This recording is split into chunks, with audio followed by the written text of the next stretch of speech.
In television history, few characters have been hired specifically to be incompetent. Ted Lasso joins that rare club, a coach recruited not for his expertise, but for his complete lack of it, making him perhaps the most uniquely sabotaged protagonist ever put on screen. But here's the thing about Ted Lasso, he had other plans. Season 1, when Rebecca Welton became owner of AFC Richmond after her messy divorce, she had one mission to make her ex-husband, Rupert, suffer. The soccer club was the only thing he'd ever truly loved, so naturally, she decided to burn it to the ground. Guess her strategy? Hire the most incompetent coach she could find. Enter Ted Lasso, a folksy college football coach from Kansas who knew absolutely nothing about soccer. Perfect match, right? Ted arrives in Richmond with his signature mustache, endless supply of dad jokes, and his trusty assistant, Coach Beard. The English press immediately labels him a rube, and honestly, they weren't wrong. The man called soccer the beautiful game, while admitting he'd never actually watched it. The team hated him instantly. Roy Kent, the aging captain with the vocabulary of a sailor, couldn't stand Ted's relentless optimism. Jamie Tart, the pretty boy striker with an ego the size of London, treated Ted like an annoying substitute teacher. Even the equipment manager looked at him sideways. But Ted had a secret weapon. He actually gave a damn about people. While everyone expected tactical genius, Ted threw birthday parties for homesick players. When the team faced internal conflicts, he didn't draw up new play. He baked biscuits for the uptight owner and somehow melted her icy exterior one shortbread at a time. The turning point came when Ted made a decision that shocked everyone.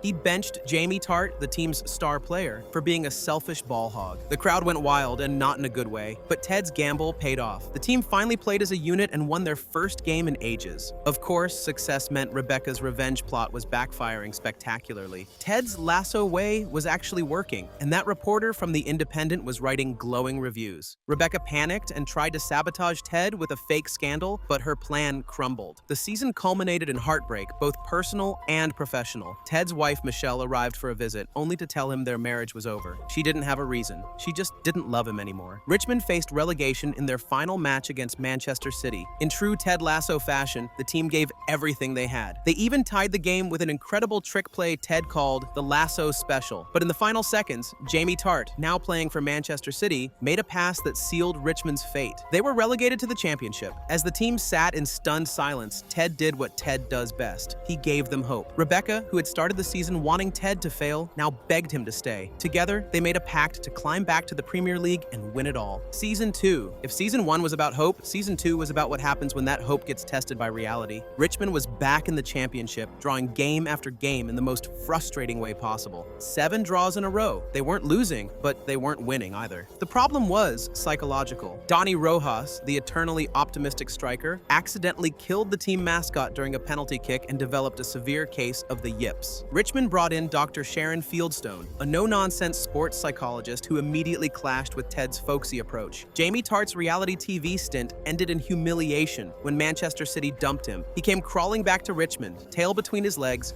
begging for a second chance. Ted, being Ted, said yes, much to everyone's surprise. The season showed us what character development is all about. Jamie slowly transformed from entitled brat to team player, finally standing up to his abusive father. Roy Kent discovered that retirement wasn't for him and joined Ted's coaching staff, bringing actual tactical knowledge to balance Ted's emotional intelligence. Rebecca found love with Sam Obisanya, the team's young Nigerian forward, in a relationship that was both sweet and complicated by their age difference and power dynamic. Keely navigated the messy triangle between Roy and Jamie while building her own PR empire. But the real story was Ted's mental health journey. The man who everyone thought was unshakable began having panic attacks. His sessions with Dr. Sharon revealed the trauma he'd been carrying since his father's suicide when Ted was just 16. The eternally optimistic coach was breaking down, and it was both heartbreaking and necessary. The season's climax came in the FA Cup semi-final against Tottenham. Just as Richmond was gaining momentum, Ted suffered a panic attack on the sidelines and had to leave the match. In his absence, Nate, the former equipment manager turned assistant coach, stepped up with a tactical prowess that won the game. Richmond was promoted back to the Premier League, but success came with a price. Nate, frustrated by feeling overlooked despite his contributions, made a shocking betrayal. He leaked information about Ted's panic attacks to the press, and in the season's final moments, tore down Ted's Ted's iconic Believe sign before defecting to West Ham United as their new coach. The season ended with triumph and tragedy intertwined. Richmond was back in the Premier League, but Ted's surrogate son had become his Judas. Season 3. The third season opened with Richmond back where they belonged, but projected to finish dead last. Nate, now coaching West Ham, publicly mocked Ted and his methods while Rupert pulled the strings behind the scenes. Ted responded the only way he knew how, with grace and humor. When the press asked about the sewer tour he gave his team, Ted turned potential embarrassment into endearing self-deprecation. The season introduced Zava, a world-class striker who chose Richmond over West Ham partly because Rebecca convinced him in a bathroom that joining Rupert wouldn't prove his greatness. With Zava leading the attack, Richmond went on an unprecedented winning streak. But Zava's ego proved as big as his talent. Just when Richmond needed him most, he disappeared before a crucial match and announced his retirement, leaving the team to figure out how to win without their superstar. This abandonment forced the team to rediscover their collective strength. Jamie stepped up as a leader, Roy found his coaching voice, and Isaac grew into the captain's armband. Most importantly, the team learned Ted's ultimate lesson. They were better together than any individual could ever be alone. Personal relationships reached their breaking points and breakthroughs. Keely ended her toxic relationship with venture capitalist Jack after refusing to apologize for her leaked intimate video. Roy and Keely broke up, got back together, broke up again, and finally realized they needed to work on themselves before they could work on each other. Colin finally came out to his teammates, finding acceptance and support instead of rejection. Rebecca overcame her fertility struggles and found unexpected romance with a mysterious Dutchman she'd met after falling into an Amsterdam canal. The season's emotional core centered on forgiveness and growth. Nate, miserable at West Ham despite his success, began questioning his choices. His relationship with Jade, a waitress at his favorite restaurant, reminded him of who he used to be before ambition and resentment consumed him. Ted, meanwhile, faced his own crossroads. His mother's visit forced him to confront his lingering anger about his father's death and his resentment toward her for not grieving properly. More importantly, he realized his son Henry needed him back in Kansas. The final match against West Ham became a referendum on everything Ted had taught Richmond. Down 2 goals at halftime, the team rallied around the reconstructed Believe sign. Each player had kept a piece after Nate tore it down. They fought back to win 3-2, with Sam scoring the winning goal using one of Nate's own tactical innovations. Richmond finished second in the league, not first, but high enough to secure Champions League qualification. More importantly, they'd proven that Ted's way, built on kindness, growth, and genuine care for each other, could compete with anyone. The series ended with everyone finding their place. Ted returned to Kansas to coach his son's youth team. Beard stayed in London and married the chaotic Jane. Roy became Richmond's new manager, finally ready to lead with both tactical knowledge and emotional intelligence. Rebecca sold 49% of the club to the supporters, ensuring Richmond would always belong to its community. Keely's PR firm thrived, and she pitched Rebecca on starting an AFC Richmond women's team. Nate returned to Richmond as assistant kit manager, starting over with humility and genuine remorse. The Believe sign went back up in the locker room, but now it meant something more profound than blind optimism. It represented the hard-won belief in each other that this group of misfits had earned together. There's more to Ted Lasso's story than just